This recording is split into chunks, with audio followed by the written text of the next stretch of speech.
So sa pagkakataon pong ito mga kapatid, samantala tayo naglalakbay, nagpabigay lang po ako ng maikling mensahe sa gabing ito patungo sa ating pupuntahan, at hari manawari ang biyaya ng langit at pag-iingat sumabawat isa sa atin, lalo tigit sa bus na ito na ating sinasakyan. Well mga kapatid, tunay na ang pagbabalik po ng ating Panginoon sa Kristo ay napakalapit na. Mangyari po lahat ng mga pabalita, lahat ng mga palatandaan na ibinigay ng Panginoon sa aklat ng banal na kasulatan ay halos nangyayari na sa ating kapanahunan ngayon. Ang mga balita sa radyo, telebisyon at maging sa mga pahayagan sa social media ay talagang nakagigimbal at nakakaaghatid ng tensyon at pag-aalala, sapagkat halos karamihan ay hindi magandang mga balita. Nariyan ang mga kriminalidad na talagang pasidhi ng pasidhi at ang mga kasamaan nangyayari sa ating kapaligiran. Ang mga kalamidad na sunod-sunod na nangyayari at nagaganap at patinding-patindi na po. Alam na po naman natin yan. Ang mga bagyo na matitinding mga bagyo at ang mga lindol at ang mga pagbaha at buhawi na kung saan ay nagiging sanhi ng pagkasira ng mga ari-arian, at ang matindi dito ang pagkapawi ng buhay ng tao. Mga lalaki at mga babae at mga bata at matatanda nagiging biktima ng mga kalamidad. At ito'y grabe na hindi lamang po dito sa ating bansa, kundi sa iba't ibang panig ng sanlibutan, maging sa iba't ibang bansa, nangyayari na higit kaysa sa mga nakalipas itong mga matitinding kalamidad, at palalang palala na dahil sa matinding climate change na nangyayari sa atin po sa mundong ito. Well mga kapatid, sa kabila ng mga balitang ito ng mga nagbabantang panganib sa ating panahon, na kung saan ang mga nagbabantang digmaan, alingawan ng digmaan, salot, kahirapan, lindol, pagdami ng kriminalidad sa ating lipunan, ang mabilis na pagbaba ng moralidad ng tao ngayon, ay tunay na kung babasahin po natin ang banal na kasulatan, ay pauna nang ipinahayag bilang palatandaan na tayo ay nabubuhay sa uling kapanununan ng ating kinabubuhayan. Mga kapatid, mga kaibigan, mga kababayan, mga kapasahero, mga kapatid, nais ko pong ibigay sa inyo ang mensahe na napapanahon ngayon sa kabila ng mga masasamang balita ay meron pa ring mabuting balita ang nakapalaman sa banal na kasulatan upang ipahayag sa atin, upang tayo magkaroon ng pag-asa sa kabila ng mga kagulumihanan, mga suliranin na ating nararanasan sa ibabaw ng lupang ito. Opo mga kapatid, ang mabuting balita ito'y nakasulat sa aklat ng Apokalipsis, Kabanata 14, talata 6 at 7, na sinasabi po ng malakas na tinig, matakot kayo sa Diyos, magbigay ng kaluwalhatian sa Kanya, sa dahilan dumating na ang panahon ng Kanyang paghatol, at magsisamba kayo sa Diyos na lumikha ng langit, ng lupa, ng dagat, at ng mga bukal ng tubig. Mga minamahal na mga kapasahero, ang isa sa pangapangunahin na kadahilanan kung bakit laganap ang kriminalidad sa ating kapanahunan, sapagkat kalakang bahagi ng mga tao ngayon ay ala ng takot sa Diyos, ala ng takot gumawa ng masama. Ang mga kapatid, mga kaibigan at mga kababayan, gayunpaman, pinapaalalahanan, binababalaan, nagbibigay ang Panginoon ng mga pahayag na ibabalita sa lahat ng mga tao. Ang pabalitang ito ay dapat maipaabot sa lahat ng mga taong nabubuhay dito sa mundong ito. Ito'y tinatawag na everlasting gospel, mabuting balita na walang hanggan sa bawat bansa, wika at bayan, mga kapatid, mga kababayan at mga katugangan, mga kapasahero. Ang pagkatakot sa Diyos na sinasabi dito, na panawagan sa aking sinabi sa inyo, ay nangangahulugan ito ayon sa banal na kasulatan na pasimulan ng karunungan ng pagkaalam ng salita ng Diyos. At sinasabi pa sa aklat ng Kawikaan na ang pagkatakot sa Diyos ay kamuhian, ang kasamaan, kayabangan, kambugan at mga masasamang pamumuhay. Opo mga kapatid, pero higit sa lahat ng bagay, Ang sabi dito sa Ecclesiastes 12:13-14, ito ang kabuuhan ng lahat ng bagay. Lahat ng nakarinig matakot sa Diyos. Sundin ang kanyang mga utos, sapagkat ito ang buong katungkulan ng tao. Opo, ang lahat ng tao ay may tungkulin sa isa't isa. Ang mga magulang may tungkulin sa kanilang mga anak, ang mga anak may tungkulin sa kanilang mga magulang, ang mga pamayanan may tungkulin sa pamahalaan, at ang pamahalaan may tungkulin sa pamayanan. Mga kapatid, subalit higit sa lahat ng bagay, ang bawat isa sa atin, ang bawat tao na nilikha sa buong mundo ay may tungkulin, tanging-tangin na sa ating Panginoong Diyos na siyang may hawak ng ating buhay, na siyang lumikha ng langit at lupa, na siyang ating dinasamba, na siyang ating pinaniniwalaan, o Diyos, ang Diyos na ito na ating kinikilala, mga kapatid. Ang sabi sa banal na kasulatan, ito ang kabuuan ng lahat ng bagay. Lahat nakarinig matakot sa Diyos. Yan. Sundin ang kanyang mga utos. At sapagkat ang sabi, sapagkat ang mga utos ng Diyos hindi mabigat. Dadali ng Diyos ang lahat, dadali ng Diyos ang lahat sa katulan. Mabuti man o ito'y maging masama. Yan yung sinasabi po dito sa banal na kasulatan. Ito ang kabuuhan ng lahat ng bagay, lahat ng nakarinig matakot sa Diyos. Sundin ang kanyang mga utos, sapagkat ito ang buong katungkulan ng tao. Mangyari, dadali ng Diyos ang lahat sa gawa na mabuti man o maging masama sa kahatulan. Haharap ang lahat ng tao sa hukuman ng Diyos, mga kapatid. Kung masama o kung mabuti man ang ginawa, ayon sa ating mga pinagawa, hahatulan tayo. O ito ang magdedesisyon kung ano ang maaaring maging kahinatnan ng bawat isa sa atin. Kaya yun sinasabi po dito sa aklat ng Apokalipsis, dumating na ang paghatol. Ito yung pag-iimbestiga, pagsusuri kung sino talaga ang tunay at tapat na nananalig sa ating Panginoon, mga kapatid at mga kaibigan. Sa pagbabalik po ng ating Panginoong Jesucristo, dalawa lamang klase ng mga tao ang kanyang dadatnan. Yung mga maliligtas, yung mga mapapahamak, yung mga masunurin, yung mga masuwayin. Nais mo ba natin mapabilang sa mga maliligtas na magkakamit ng buhay na walang hanggan, na walang hirap, walang sakit, walang karamdaman, at higit sa lahat ay walang kamatayan? Opo, mga kapatid, mga kababayan at mga kapasahero, ang buhay natin dito sa lupang ito'y pansamantala lamang.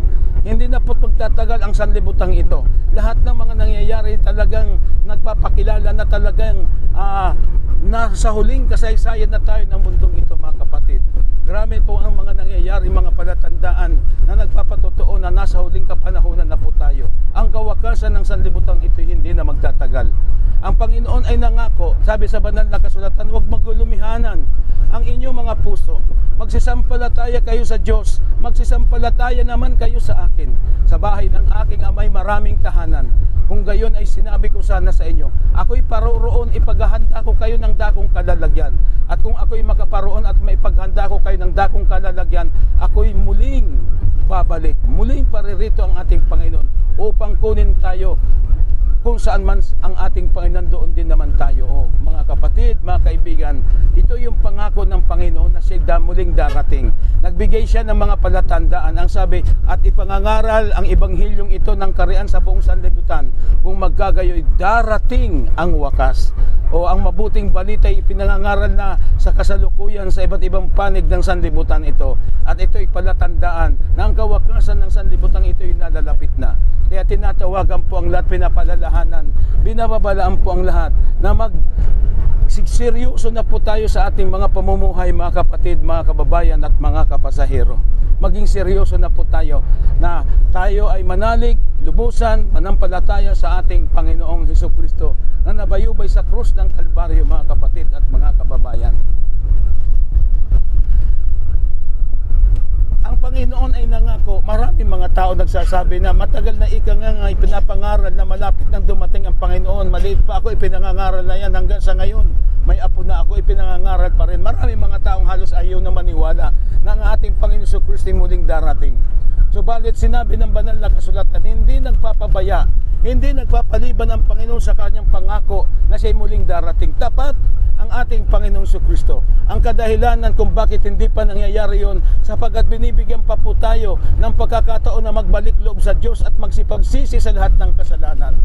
Sapagkat hindi niya nais na ang sino man ay mapahamak kapag dumating na ang nakakatakot katilakilabot na kawakasan ng mundong ito. Mga kababayan, mga kapatid at mga kaibigan. Nasusulat sa banal na kasulatan sa aklat ng 2 Pedro 3:10 ay ganito ang sabi, kapagkat nasusulat darating ang araw ng Panginoon na katulad ng pagdating ng magnanakaw biglaan lamang, na kung saan ang sangkalangitan sa araw na yan ay mapaparam, kasabay na malaking ugong ang mga bagay sa langit ay matutunaw sa matinding init, at ang lupa at ang gawang narito sa lupa ay pawang masusunog. Kaya anong kabuluhan, mga kapatid, mga kababayan at kapasayro, na makamtan natin ang mga bagay dito sa lupang ito kung hindi naman tayo nakapaghanda kapag dumating na ang panahong iyon? Mayroong hula sa banal na kasulatan, magkakaroon ng kagutom hindi dahil sa pagkain, magkakaroon ng kauhawan hindi sa inumin, kundi sa pakikinig ng salita ng Diyos. Hahanapin nilang masikap ang mga salita ng Panginoon, ang mga pangangaral, subalit hindi nila matatagpuan pa. Kaya mga kapatid, samantalahin natin ang panahon na ating pakinggan ang mga pabalita ng katotohanan galing sa langit na inihahayag ng mga lingkod ng Diyos sa huling kapanahonang ito. Kaya nais ng Diyos na ang lahat ng tao makaalam ng katotohanan ng daan ng kaligtasan. Sinabi ng ating Panginoon Jesucristo, ako ang daan, ang katotohanan at ang buhay. Walang makaparoroon sa Ama kung hindi sa pamagitan ko, sapagkat siya lamang ang tanging pangalan sa langit na sukat ikaligtas ng mga tao. Kaya dapat ang ating sarili ay pakasiguruhin na tayo nananalig, lubos na nanampalataya sa ating Panginoon. Ang pananampalataya nang gagaling sa pakikinig ng salita ni Kristo. Kaya mga kapatid, mga kababayan, bagamat nakapikit kayo, alam kong nakakapapakinggan po ninyo ang mga salitang aking inihahayag sa huling araw na ito. Kaya yung panawagan ng Panginoon na matakot kayo sa Diyos, na sundin ang kanyang mga utos. Sabi ng Panginoon, ibigin niyo ang Diyos ng buong puso niyo, buong kaluluwa niyo, buong pag-iisip niyo at buong lakas niyo. At ang pangalawang utos ay ibigin ninyo ang inyong kapwa gaya ng inyong sarili. O mga kapatid, mga kaibigan, sabi ng Panginoon, ito ang pag-ibig sa Diyos na ating tuparin ang kanyang mga utos. Ano ang sabi sa 10 utos sa aklat ng Exodo Kapitulo 23 hanggang 17? Ay ganito ang wika, mga kapatid. Huwag kayong magkakaroon ng ibang Diyos sa aking harapan, sabi ng Panginoon.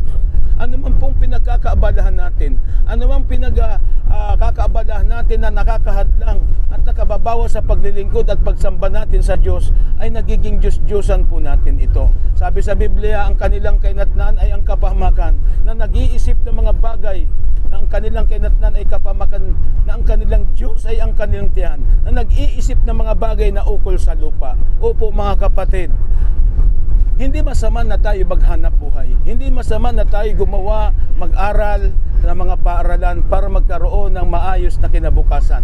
Subalit kung wala naman po tayong panahon na manalangin, wala na tayong panahon na mag-aral ng salita ng Diyos, hindi na tayo nagkakaroon ng pagkakataong magsamba o magsimba o kaya mag-aaral ng salita ng Diyos, at ang ating panahon ay ginugugol na lamang sa ating mga hanap buhay, sa ating mga business, sa ating mga pag-aaral o kung sa ano pa mang bagay na wala na tayong kapanahon sa ating Panginoon. Nagiging Diyos-Diyosan na po natin yung ating hanap buhay, yung pera at yung ating pinagkakaabalahan sa panahong ito. Kaya maging prioridad po natin, mga kapatid, mga kababayan, kapasahero, prioridad na po sana natin na hanapin ang kaharian ng Diyos, hanapin ang katotohanan sa pamamagitan ng pag-aaral ng banal na kasulatan. Mga minamahal na mga kababayan at mga kapatid at mga kaibigan, hindi na po magtatagal. Napakalapit na po ang pagbabalik ng Panginoon. Hinihintay lamang po tayo maging handa, handa sa ating mga sariling mga buhay, na tayo'y magkaroon ng pagkakataon na makapakinig ng salita ng Diyos, isagawa ang mga inaaral ng salita ng Diyos, mga kapatid. Anong sabi sa pangalawang utos? Huwag kayong gagawa ng mga larawang inanyuan. Huwag yung luluran at paglilingkuran at dadalanginan. Yung mga larawang inanyuan nakawangis na nasa langit, na nasa lupa o nasa ilalim ng lupa. Sapagkat ang Diyos ay Diyos na mapanibubuhuin, mga kapatid, mga kaibigan at mga kababayan. Hindi kailanman po ipinag-utos ng Diyos ayon sa banal na kasulatan na igawa siya ng mga rebulto o imahen ng mga larawan upang paniwalaan, dalanginan at paglingkuran katuturan. Ano pa po ang pangatlong utos ng Diyos? Ang sabi po sa banal na kasulatan, huwag niyong babanggitin ang pangalan ng Diyos sa walang kabuluhan, sapagkat hindi aari walang sala ang bumanggit sa kanyang pangalan sa walang kabuluhan. Banal at kagalang-galang ang pangalan ng ating Panginoon. Mga kapatid, mga kaibigan at mga kapasahero. Ano po ang pang-apat na utos ng Diyos? Sa Exodo Kapitulo 20, talatay 8 hanggang 11, ganito ang wika. Alalahanin niyo ang araw ng Sabat upang ipangilit pakabanalin. 6 na araw kayong gagawa, maghahanap buhay, magtatrabaho sa lahat ng inyong gawain. Ngunit ang ikapitong araw ay banal na Sabat sa Panginoon. Bakit? Sapagkat sa loob ng 6 na araw ay ginawa ng Diyos ang langit, ang lupa, ang dagat, lahat ng nangaroon. At nagpahinga siya, pinakabanal, binendisyonan ng araw ng Sabat. Mga kapatid, mga kaibigan, ito ay utos ng Diyos. Ang Sabat na ikapitong araw, tanda ng ating Panginoon ayon sa banal na kasulatan. Subalit ito'y tumutukoy sa ikapitong araw. Ang ikapitong araw ay Sabado, hindi po Linggo. Hindi po kailanman ipinag-utos ng Diyos ayon sa banal na kasulatan ang linggo ng pagkabuhay ng ating Panginoon, na sinasawing linggo, mga kapatid. Kahit ito ay pagkabuhay ng Panginoon, hindi naman nakapaloob sa 10 utos na ipangilin pakabanalin, ipangilin ang mga araw ng linggo at piyestang pangilin. Maging sa pasyong mahal na susulat po sa page 5, ganito ang wika.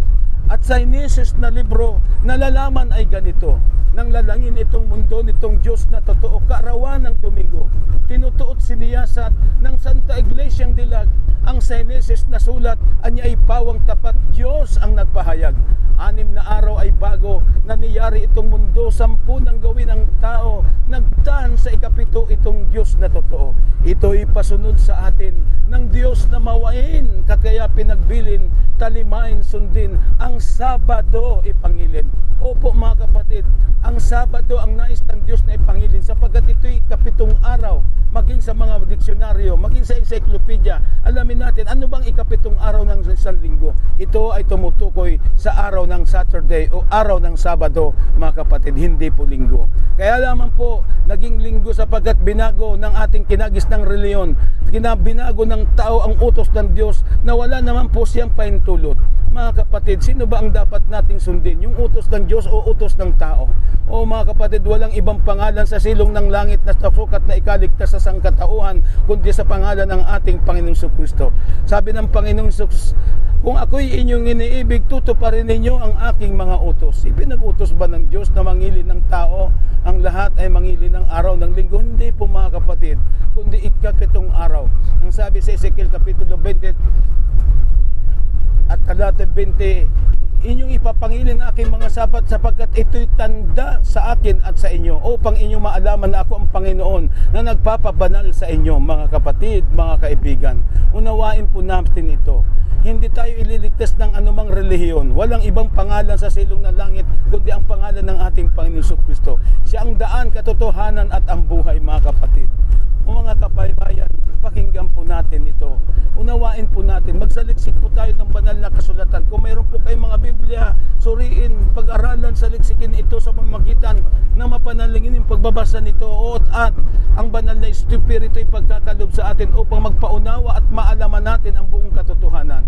Sapagkat ang katotohanan ang magpapalaya sa atin mula sa mga kamali ang itinuturo sa ating kapanahunan ngayon na ating kinabubuhayan.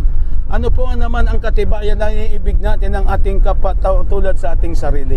Gaya ng sinasabi sa banal na kasulatan, ibigin ninyo ang inyong kapwa tulad sa inyong sarili. Anong sabi sa pang-5 utos? Igalang nyo ang inyong ama at ang inyong ina upang tumagal ang mga araw na ibinibigay sa inyo ng Panginoong Diyos. Opo, kinakailangang igalang ang mga magulang. Kung subalit ano pong nangyayari ngayon, marami sa mga kabataan nagiging suwaila, pastangan, palasagot sa kanilang mga magulang. Subalit anong nangyayari mga kapatid sa mga pangyayari ngayon? Dahil sa paglapastangan sa mga utos ng Diyos, dumarating ang katulan, dumarating ang mga kalamidad na ipinahintulot ng Diyos dahil lang sa talagang talamak na ang mga kasalanan na paglabag sa mga kautusan ng Diyos. At ang pang-5 utos ay hindi lamang nag-uutos sa mga kabataan na ibagalang ang kanilang mga magulang. Ito po'y nag-aatas din sa lahat ng tao na igalang ating mga magulang sa pamalaan. Ang mga namumuno sa pamalaan ay dapat igalang ng sa bawat isa na nasasakop ng pamalaan. Ano po ang pang-anim na utos? Huwag kayong papatay. Huwag kayong mangangalo niya. Huwag kayong magnanakaw. Huwag kayong magbibintang o magsisinungaling at huwag kayong mag-iimbot. Mga kapatid, ang mga tao ang nakikita natin sa mga balita, maraming mga patayan. Subalit alam nyo ba, marami sa mga tao unti-unting nagpapakamatay sa pamamagitan ng mga bisyo, mga pagdodroga, mga pag-inom ng mga alak na nakalalasing nakasisira sa kalusugan, mga paninigarilyo at mga bisyong ito. At sobrang pagtatrabaho na halos wala ng pahinga, ang gabi ginagawa ng araw at ang araw ginagawang gabi. Mga kapatid, ang pagkain na mga nagdudulot ng sakit o karamdaman ay laganap sa ating kapanahunan. Ang mga inumin na nagdudulot ng sakit at karamdaman laganap ngayon sa ating kapanahunan. Kaya dapat po tayo mag-ingat sa ating sa katawan. Ang sabi ng banal na kasulatan, kung kayo nagsisikain man, nagsisiinuman, anuman ang inyong ginagawa, gawin sa ikaluluwalhati ng Diyos. Mga kapatid, siguruhin natin na kung tayo kumakain, tayo umiinom, maging maingat tayo sa ating kalusugan. Sapagkat ang sabi sa banal na kasulatan, ang ating katawan templo ng banal na Espiritu. Kung kaya kinakailangan, ingatan po natin ito mga kapatid, mga kababayan at mga kaibigan. Huwag kayong papatay. Kaya ang isang tao kapag nasasadlak sa mga bisyo at nagbubunga ng mga sakit, ay unti-unting pagpapakamatay ito mga kapatid, mga kababayan at kapasahero. Ano pa, huwag kayong mga ngalon niya. Maraming mga kababayan natin, akalakang bahagi sa mga tao ngayon ay talagang hindi intindi itong mga kautusan ng Diyos. Kaya marami mga nag-aasawa at nag-aasawa ng marami o kaya iba't ibang mga asawa, palit-palit ng asawa. Hindi manatili sa iisang asawa, nagbo-boyfriend, nag-girlfriend at kung ginagawang libangan na lamang at nagiging immoralidad. Mga lalaki nag-aasawa, nakikitalik sa kapwa lalaki, nakikipagtalik sa kapwa babae. Iyon po immoralidad na nangyayari. Na kung paano ang kapanahunan ng Sodoma at Gomora ginunaw dahilan sa laganap ang immoralidad. Nangyayari na rin yun ngayon sa ating kapanahunan. Ikinakasal na ang kapwa kasarian. Huwag po kayong magagalit sa akin mga kapatid, yung mga nasa third sex. Hindi ko naisugatan ang inyong mga damdamin. Sinasabi ko lamang ang katotohanan. Mahal tayo ng ating Panginoon. Ano man ang ating kalagayan, kung tayo lalapit sa Panginoon, huwag nating pairalin ang simboyo ng ating mga laman, ang ating mga pagnanasa. Sundin natin ang kalooban ng Diyos. Lumapit tayo sa Panginoon. Ang Biblia nagsasabi, magsilapit kayo sa Diyos at siya'y lalapit sa inyo. Salangsangin nyo ang diablo at siya'y lalayo sa inyo. Kaya mga kapatid, manumbalik na ayaw ng Panginoon na mapahamak ang sinuman. Ang nais ng Diyos ang lahat ng tao maligtas. Subalit kung ang mga tao ay tatanggi sa panawagan ng Diyos ng tungkol sa kaligtasan at mabuting balita, walang magagawa ang Panginoon sapagkat hindi maaaring pilitin ng sinuman ang tao na kanyang nilikha sa kaligtasan, ayaw naman magtumalima, ayaw magpasakop sa ating Panginoon. Ano pang sabi? Huwag kayong magsisinungaling, huwag kayong magbibintang, huwag niyong iimbutin ang bagay na nasa hindi naman sa atin o sa inyong kapwa. Kaya mga kapatid, kung miniibig natin ang ating kapwa gaya ng ating sarili, igagalang natin. Hindi tayo papatay, hindi tayo mangangalo niya, hindi tayo magnanakaw, hindi tayo magsisinungaling o magbibintang at hindi tayo maghahangad din naman sa atin. Mga kapatid, mga kaibigan at mga kababayan, itong kautusan, ang kautusan hindi makapagliligtas. Ang kautusan tagapagturo natin kay Kristo, sapagkat si Kristo lamang nagpapatawad ng kasalanan. Ang kautusan ay parang salamin ang nagpapakilala sa tao ng kasalanan. Upang ang kasalanan ay mapatawad, ay kinakailangan tanggapin na tayo nagkasala. Sapagkat lahat ay nagkasala, hindi nakaabot sa kaluwalhatian ng Diyos. Ang nais ng Panginoon magsisi, ang pagsisisi pagtanggap sa sarili na nagkasala sa kautusan at pagpapahayag ng kasalanan ginawa sa paglabag sa kautusan ito at pagtalikod sa paglabag sa kautusan. Sapagkat nasusulat, kung inyong ipapahayag ang inyong mga kasalanan, tapat at banal ang Diyos na kayo patatawarin at lilinisin sa lahat ng inyong kalikuan at kasamaan. Opo, napakagaling ng Panginoon. Napakamauwain ang ating Panginoong Diyos. Mapagtiis ang ating Panginoon at mahal na mahal tayo ng ating Panginoon. Gayon na lamang ang pagsinta o pag-ibig ng Diyos sa sangkatauhan na ibinigay ng Niya ang kanyang bugtong na anak na walang iba kundi ang ating Panginoon Kristo na nabayubay sa krus ng Kalbaryo upang tubusin ang kasalanan ng sangkatauhan. Kaya kung sino man tayo, kung sino man ang mananampalataya sa Kanya, hindi mapapahamak, kundi magkakaroon ng buhay na walang hanggan. Yung isipin nyo po yung buhay na walang gan, wala nang hirap, walang sakit, walang karamdaman, at higit sa lahat ay wala nang kamatayan. Yun ay ipagkakaloob sa lahat ng mananalig, lahat ng mananampalataya, lahat ng magpapasakop sa ating dakilang Diyos, mga kapatid, mga kaibigan. Kaya sa pagkakataong ito, aking po pinapanawagan sa ating lahat na samantalahin na po natin ang panahong ating kinabubuhayan. Pag-aralan na po natin ang banal na kasulat sa pamagitan ng mapanalangin pagbabasa nito. At kung wala po tayong Biblia, pag sumikapan po natin na magkaroon nito, marami pong mabibili sa mga bookstore at maging sa online, sa Shopee, sa Lazada, makakabili po tayo ng salita ng banal na kasulatan. Malalaman natin to kasi ang banal na Espiritu ang magpapaunawa sa atin kung tayo magkakaroon ng pagpupursige na pag-aralan, malaman ang katotohanan. Kasi ang banal na Espiritu, manalangin po tayo na pagkaluban ng karunungang makalangit upang maunawaan kung ano ang dapat nating gawin upang maligtas. Maraming salamat po sa inyong maikling pakikinig sa mensahe na aking dinala. Meron po akong ibibigay ng mga babasahin po sa inyo. Pag-uwi ninyo sa inyong tahanan, ay inyong buklatin at inyong basahin na upang inyo maunawaan ang salita ng Diyos. At gayon din po, maaari po kayong manood sa Hope Channel Philippines at makinig po ng mga magagandang awitin ng mga mensaheng nagpapaangat sa ating espiritualidad. Adventist World Radio 89.1 FM. Maganda po ang mga programang ito na ating mapapakinggan na magkakaroon tayo ng kapayapaan ng pag-iisip. Mga kapatid, mga kababayan, samantalahin na po natin. Mahal na mahal tayo ng ating Panginoon. Sana po tanggapin po ninyo itong mga babasahing aking ipamamahagi. Libre lamang po ito. Ang akin lamang pakiusap, pahalagaan po ninyo ang salita ng Diyos na inyong napakinggan at ang babasahing ito na aking ipagkakaloob sa inyo. Marami pong salamat. Pagpalain po nawa kayo ng Diyos. Ingatan sa inyong mga lakad, sa inyong pupuntahan. Gabayan ang inyong pasambahayan saan man naroroon. Ano man ang nangyayari sa kapaligiran, sa ating nangyayari ngayon, magkakaroon tayo ng kapayapaan sapagkat ang Panginoon ay mamamatnubay sa bawat isa sa atin sa pamamagitan kanyang mga sinugong anghel. God bless po. Mabalos sa Indogabos mga tugang. Maray na banggi po. At sa mapayapang paglalakbay patungo sa ating patutunguhan.